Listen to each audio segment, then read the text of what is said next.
Hello friends, welcome to my YouTube channel. आज हम लोग कन्यादान कविता क्लास 10 हिंदी की क्षितिज बुक का है, वो हम लोग आज पढ़ेंगे। तो आइए देखते हैं इस कविता में क्या है। तो ये जो कविता है ये ऋतुराज जी ने लिखी है। ठीक, तो आइए इस कविता को पढ़ते हैं। कन्यादान नाम ही से समझ में आ रहा है कि ये चैप्टर किस चीज़ से रिलेटेड है। तो इस चैप्टर में एक माँ है जो कन्यादान के समय अपनी बेटी को सीख दे रही है। तो आइए देखते हैं वो क्या सीख देती है। सबसे पहले जो पोयम की लाइन है वो ये है कि कितना प्रामाणिक था उसका दुख लड़की को दान में देते वक्त, जैसे वही उसकी अंतिम पूंजी हो। यानी कि इन पंक्तियों में कवि कह रहे हैं कि ये जो माँ है इसका दुख बहुत ही प्रामाणिक था, यानी कि बहुत सच्चा था। इसका जो दुख था वो ऐसा बिल्कुल नहीं था कि वो दिखावा कर रही है। उसका जो दुख था वो बहुत ही ज़्यादा सच्चा था। कब सच्चा था? जब वह अपनी लड़की को दान में दे रही थी। ठीक, जैसे वही उसकी अंतिम पूंजी हो। यहाँ बेटी को अंतिम पूंजी कहा गया है। इसलिए कहा गया है क्योंकि जो माँ होती, बेटी जो होती है वो माँ के सबसे ज़्यादा निकट होती है, और इसी कारण माँ को ऐसा लगता है कि उसकी बेटी ही उसका सब कुछ है। और बेटी को जब वो कन्यादान कर देगी उसका, तो बेटी उसके पास नहीं रह जाएगी। इसीलिए यहाँ पे अंतिम पूंजी का प्रयोग किया गया है। यह बताया गया है कि जो माँ है वो कह रही है कि उसकी बेटी ही अंतिम पूंजी है और उसकी माँ को वो अंतिम पूंजी लग रही है।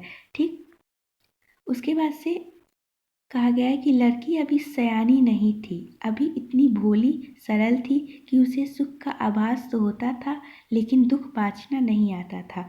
पाठिका थी वह धुंधले प्रकाश की, कुछ तुकों और लयबंद पंक्तियों की। इन पंक्तियों में जो कवि हैं वो लड़की कैसी है, उसकी उम्र कितनी है, उसका स्वभाव कैसा है, इन सभी पंक्तियों में कवि ये बता रहे हैं। सबसे पहले कवि कह रहे हैं कि लड़की अभी सयानी नहीं थी, अर्थात वह अभी बड़ी नहीं थी, अभी उसकी उम्र कम थी। वह भोली थी और सरल थी। ठीक, यानी कि अभी वो ज़्यादा बड़ी नहीं थी कि उसमें दुनिया के छल कपट ये सब उसके अंदर बिल्कुल नहीं था। कि उसे सुख का आभास तो होता था, यानी वो सुख क्या होता है ये तो जानती थी, लेकिन उसे दुख बाँचना नहीं आता था। दुख बाँचना यानी दुखों से कैसे बचा जाता है वो इसे बिल्कुल नहीं आता था। क्यों नहीं आता था? क्योंकि अभी वो भोली थी, सरल थी, सयानी नहीं थी। पाठिका थी वह धुंधले प्रकाश की, कुछ तुकों और कुछ लयबंद पंक्तियों की। यहाँ पाठिका जो है वो बेटी को कहा गया है, यानी कि जो बच्ची है उसको कहा गया है, लड़की है, कि वह धुंधले प्रकाश की पाठिका थी। यानी कि उसने अपने जीवन के बस एक ही पहलू को जाना था। हर चीज़ के दो पहलू होते हैं, जीवन के भी दो पहलू होते हैं, एक अच्छा तो दूसरा बुरा, जस्ट उसका अपोजिट। तो अभी जो लड़की थी उसने बिल्कुल एक पहलू जाना था। वो कौन सा पहलू था? वो जो सुख वाला पहलू था, और दुख तो उसे बाँचना आता ही नहीं था। कुछ तुकों और कुछ लयबद्ध पंक्तियों की, यानी कि अभी वो अपनी मायके में थी, अपनी माँ के पास थी, तो वह जो चाहती थी उसे वही मिल जाता था। कुछ तुकों और कुछ लयबंद पंक्तियों में यही उसकी खुशियाँ बताई गई हैं कि जो मांगती थी, जैसे खाना मांगे तो खाना, पानी मांगे तो पानी, ऐसे जो मांगती थी सभी उसकी महत्वाकांक्षाएं को पूरी कर दी जाती थी।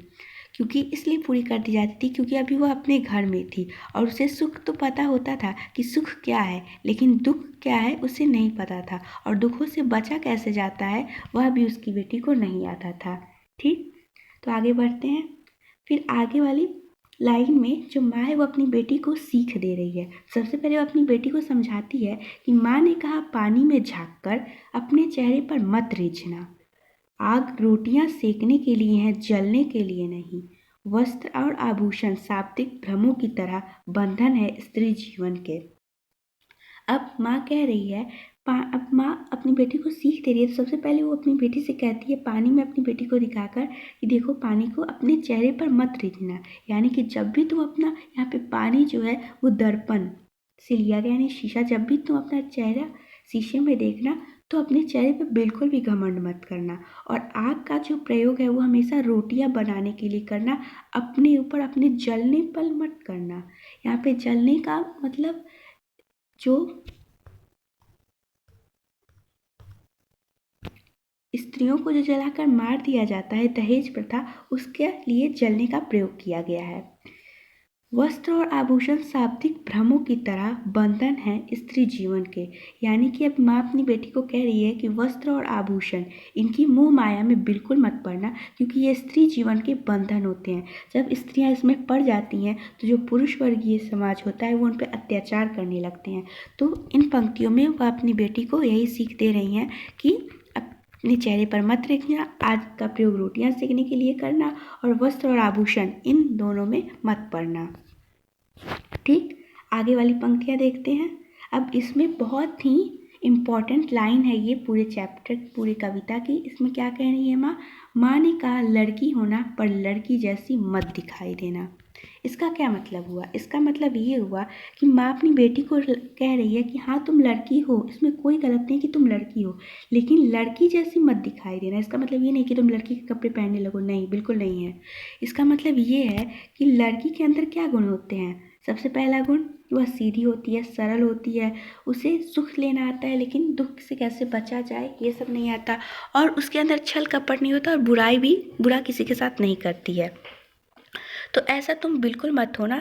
तुम लड़की तो हो, इसमें कोई बुरी नहीं है, लेकिन तुम लड़कियों के गुणों को मत अपनाना। यानी इतना तुम सीधी मत बन जाना कि सब लोग तुम पे अत्याचार करें। यहाँ पे जो माँ है वो परंपरागत माँ से हटकर सीख दे रही है कि अपने ऊपर अत्याचारों को मत सहना। यहाँ पर लड़की जैसी दिखाई मत देना का एग्जैक्टली जो मीनिंग होगा वो यही होगा कि अपने ऊपर दुखों को मत सहना। तो इसी के साथ साथ ये कविता यहीं पे ख़त्म होती है।